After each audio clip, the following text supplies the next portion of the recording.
श्री शिवाय नमस्तुभ्यम। क्या सावन महीने में शिवलिंग पर चढ़ाया हुआ जल घर नहीं लाना चाहिए, नहीं पीना चाहिए? यह भारी प्रश्न आपका मुझे मिल रहा है।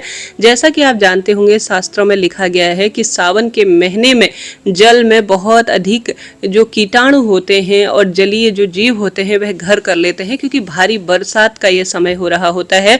ऐसे में पानी को खूब अच्छी तरह से सावन महीने में उबाल कर ही पीने की सलाह दी जाती है आयुर्वेदिक दृष्टिकोण से। और हरी पत्तेदार सब्जियां सावन के महीने में नहीं खानी चाहिए, ऐसी भी शास्त्रों में मान्यता है। ऐसे में जो जल होता है वह अपने आप में सर्वश्रेष्ठ वास्तु दोष निवारण के लिए जाना जाता है और महादेव को सबसे अधिक प्रिय है एक लोटा जल, जो कि सब समस्याओं के हल के रूप में कहा गया है। ऐसे में यह भारी प्रश्न सभी के मन में किसी न किसी स्वरूप में आना ही चाहिए। जैसा कि आपने सुना भी होगा, काशी का जल घर नहीं लाना चाहिए। शास्त्रों में लिखा गया है कि काशी जी में किसी न किसी स्वरूप में जीव जो होते हैं वह एक सौभाग्य की बात है कि मरण की इच्छा से वह शिवलोक की प्राप्ति के लिए वहां निवास करते हैं। इसलिए काशी का जल कभी भी आप सभी अगर घूमने गए हैं, किसी ने वहां से आपको कह दिया है कि यहाँ का जल सबसे शुद्ध है और इसे घर ले जाते हैं, तो नहीं, काशी जी का जल घर नहीं लाना चाहिए। ये बात आप जानते हैं, समझते हैं तो नोट करिएगा, क्योंकि वहाँ कण कण में किसी न किसी जीव जो है किसी न किसी स्वरूप में वहां पर वास है और वह मृत्यु की लालसा से, अर्थात वह शिव मार्ग को प्रशस्त करने के लिए वहां पर है। ऐसे में काशी का जल कभी भी अपने घर पर नहीं लाना चाहिए। और ऐसे स्थान जहां पर विशेष तौर पर शिव वास है, खास तौर पर गंगा जी, जमुना जी या कोई पवित्र कुंड है, जहां पर आप सभी ने थोड़ा बहुत ही दान पुण्य किसी न किसी स्वरूप में कभी भी नहीं किया है और वहां का आप जल घर ला रहे हैं, तो यह भी एक दोषयुक्त काम माना जाता है। क्योंकि इसके पीछे कारण है कि इन स्थानों पर दान पुण्य सबसे विशेष है, तभी वहां की वस्तु घर लाने का शास्त्रों में विधान है। तो आप गंगा जी जा रहे हैं, जमुना जी जा रहे हैं या पवित्र कुंड में स्नान इत्यादि के लिए जा रहे हैं, तो वहां का जल लाने से पहले एक बार जरूर से मन में सोचें वह स्थान दान पुण्य के लिए है। वहां पर जब आप दान पुण्य करते हैं, कोई न कोई श्रेष्ठ किसी न किसी स्वरूप में किसी को अन्न दान करते हैं, वस्त्र दान करते हैं, किसी न किसी तरह से वहां रख रखाव के लिए दान पुण्य करते हैं, मंदिरों में किसी न किसी तरह से आप निर्धन जन की सेवा करते हैं, तो फिर वहां से गंगा जल आप घर ले जाते हैं, तो वह अमृत समान हो जाता है और सर्वश्रेष्ठ फलों की प्राप्ति में सहायक होता है। तो सावन महीने में आप कांवड़ यात्रा करने जा रहे हैं या किसी भी स्वरूप में पवित्र नदी का जल ला रहे हैं शिवलिंग पर समर्पित करने के लिए, तो वहां दान जरूर दीजिएगा, तभी वहां का जल आपको लाना चाहिए घर में। इसके साथ साथ इस बार सावन 2026 अपने आप में अद्भुत है। 30 जुलाई से यह शुरू होगा और यह 28 अगस्त सावन पूर्णिमा के साथ ही हमें समापन की ओर प्राप्त होगा। इस बार सावन में 4 सावन के सोमवार मिल रहे हैं। पहला सावन का सोमवार 3 अगस्त को रहेगा, दूसरा 10 अगस्त को, तीसरा 17 अगस्त को, चौथा सावन का सोमवार 24 अगस्त को हमें प्राप्त हो रहा है।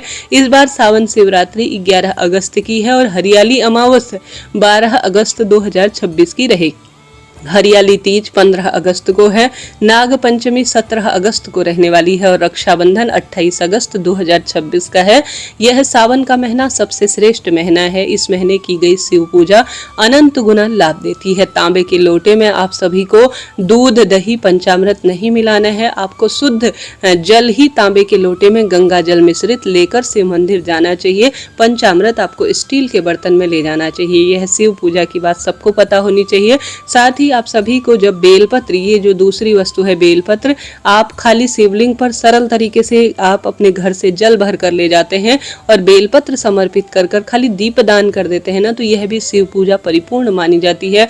मेरे भोले बाबा को कोई महल दो महले की आवश्यकता नहीं, कोई स्वर्ण आभूषण की आवश्यकता नहीं, बस वह शुद्ध घर से ले जाया हुआ सच्चे भाव सच्चे मन से जल को जल्दी स्वीकार करते हैं और शिवलिंग पर 1 लोटा जल चढ़ाया जाए, दीप दान किया जाए और बेलपत्र चढ़ाया जाए, तो महादेव इससे ही बहुत प्रसन्न हो जाते हैं। तो अमावस्या जिस दिन सोमवार का आपका व्रत हो, प्रदोष व्रत हो, मासिक शिवरात्रि का उपवास इत्यादि आप करते हैं, एकादशी हो या ग्रहण इत्यादि हो, तो उस दिन आप सभी को भूलकर भी बेल पत्र नहीं तोड़नी चाहिए। इस बात का ध्यान रखें। यही बात तुलसी पत्र पर भी लागू होती है। बेल पत्र कई बार शिवलिंग पर चढ़ाकर आप काम में ले सकते हैं। सावन के महीने में तामसिक चीजों को ग्रहण में ना ले, जैसे कि मसूर की दाल, बैगन, प्याज, लहसुन और भी जो तामसिक चीज़ें होती हैं, आप भले ही सावन महीने में कोई व्रत उपवास नहीं करते, कोई नियम नहीं लेते, आप कुछ भी नहीं कर पाते हैं, तो इन चीज़ों का कम से कम परित्याग करें, तभी आपका सावन महीना सफल होगा। सावन महीने में कई तरह के नियम लिए जाते हैं। कई भक्तजन रोज दिया बाती का नियम लेते हैं, कई भक्तजन पूरे महीने के उपवास का व्रत का संकल्प लेते हैं, कई प्रिय श्रोता पूरे सावन सोमवार व्रत का नियम लेते हैं। सभी की अपनी क्षमता, शक्ति, सामर्थ्य है। आप किस तरह से नियमों का पालन करते हैं जरूर से ही बताइएगा।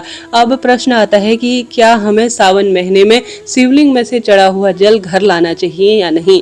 ये जो है बिल्कुल ही तथ्यहीन बातें हैं। सावन हो या कोई भी महीना हो आपको रोज शिवलिंग में से समर्पित करना चाहिए जल। उसके बाद आपको हर रोज जल घर लाना चाहिए। परंतु यहाँ पर अगर आप शिव मंदिर से ही जल ले रहे हैं, वहीं का लोटा है, तो फिर आप शिवलिंग पर से जल लेकर आएंगे घर पर, तो फिर पूजा पाठ का कोई खास प्रभाव नहीं है और यह श्रेष्ठ भी नहीं है। तो सही तरीका यही है कि आप घर से जल का लोटा ले जाएं और घर से ही जो है तांबे का लोटा हो और वही शिवलिंग पर चढ़ाकर उसे थोड़ा सा प्राप्त कर घर पर छिड़काव करते हैं और अपने नेत्रों से कंठ पर, मस्तक पर लगाते हैं, तो वही सबसे श्रेष्ठ प्रक्रिया है। नहीं तो उस पूजा और जल लाने का कोई महत्व नहीं रहता। अगर आप शिव मंदिर गए हैं, वहाँ कोई दान पुण्य नहीं करते हैं, किसी भी तरह से शिव पूजा के अधिकारी आप किसी भी स्वरूप में कोई वहाँ पर नहीं कार्य करते हैं, खाली शिव मंदिर गए बिना हाथ पैर धोए, किसी भाव का, किसी भी स्वरूप का नहीं है, आप देखा देखी कोई कार्य कर रहे हैं, वहीं से जल लिया, वहीं से लोटा लिया, वहीं से मार्चिस, वहीं का दीपक और शिव पूजा कर रहे हैं, तो कोई भी इसकी महत्वता नहीं है। सब चीजें भाव की होती है। घर से ले जाया गया जल सबसे उत्तम होता है। समय समय पर उस जल में आपको कोई ना कोई वस्तु मिलानी चाहिए। जैसे सोमवार के दिन जल के लोटे में कच्चा दूध मिलाना चाहिए, गंगा जल मिलाना चाहिए। इससे जो हमारे सोम ग्रह है अर्थात चंद्रमा की कुंडली में स्थिति मजबूत होती है। मंगलवार के दिन शिवलिंग पर भले ही घर का हो या महादेव के मंदिर में, अगर शिवलिंग पर आप लाल रंग के मसूर या लाल फूल या लाल चंदन मिलाते हैं या शहद मिलाते हैं तो मंगल दोष समाप्त होता है। बुधवार के दिन शिवलिंग पर जल चढ़ाते हुए आप हरा मूंग समर्पित करते हैं या हरे रंग के जो भी फूल पत्ती होती है वह शिवलिंग पर चढ़ाते हैं तो इसका ज्यादा फल मिलता है और बुध ग्रह मजबूत होता है। गुरुवार के दिन चने की दाल के साथ अगर शिवलिंग पर जल चढ़ाया जाए तो जल चढ़ाने का प्रभाव बढ़ जाता है। शुक्रवार के दिन इत्र या लाल फूल शिवलिंग पर जल के रूप में चढ़ाया जाए तो ज्यादा फल मिलता है। शनिवार के दिन काले रंग की वस्तु जैसे लौंग, इलायची, काला तिल या नीले फूल शिवलिंग पर जल के साथ चढ़ाया जाए तो इसका ज्यादा श्रेष्ठ परिणाम मिलता है।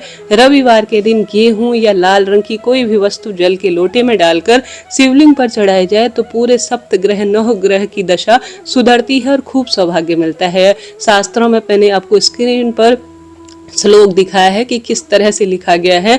वाचिक का और जो हमारे श्रेष्ठ कर्म होते हैं, मन कर्म वाणी से कोई भूल चूक हुई हो तो आप शिवलिंग पर मात्र जल चढ़ाते हैं। शास्त्रों में लिखा गया है शिवलिंग पर जल चढ़ाने से वह सभी दोष समाप्त होते हैं और शिवलिंग पर हर रोज जल चढ़ाना चाहिए और उसे हर रोज घर लाना चाहिए। स्पष्ट जो है आप स्क्रीन पर श्लोक देख पा रहे हैं। शास्त्र प्रमाण यही कहता है कि शिवलिंग पर रोज जल चढ़ाएं और उसे प्राप्त करें, रोज उसका घर पर छिड़काव करें, स्वयं थोड़ा उस जल को ग्रहण करें और किसी न किसी रूप में प्रयोग करें। इसका श्रेष्ठ प्रभाव है। रुद्राक्ष मिश्रित जल भी शिवलिंग पर चढ़ाने से खूब सौभाग्य बढ़ता है। शिव पूजा का सबसे श्रेष्ठ विधान यही है। कुछ भी पैसा नहीं लगता, बस अपने हाथ में एक लोटा जल लीजिए, बेलपत्र और एक दीपक ले जाकर शिव पूजा को सार्थक करें, फिर देखें जीवन कैसे बदलता है। ज्यादा कुछ नहीं कर सकते तो किसी के कही सुनी बातों में नहीं आना है, किसी भी स्वरूप में आपको किसी भी तरह से अनावश्यक की बातों में नहीं लगना है। बस शिव पूजा की तरफ ध्यान देखना है और अनावश्यक ही इस तरह की अफवाहों से बचना है। शास्त्रों में गुरुजी ने स्पष्ट रूप से कहा है कि शिवलिंग पर एक लोटा जल चढ़ाने से खूब सौभाग्य बढ़ता है। ज्यादा कुछ नहीं, अपने पति बच्चों को यह आदत डालें और आप भी करें।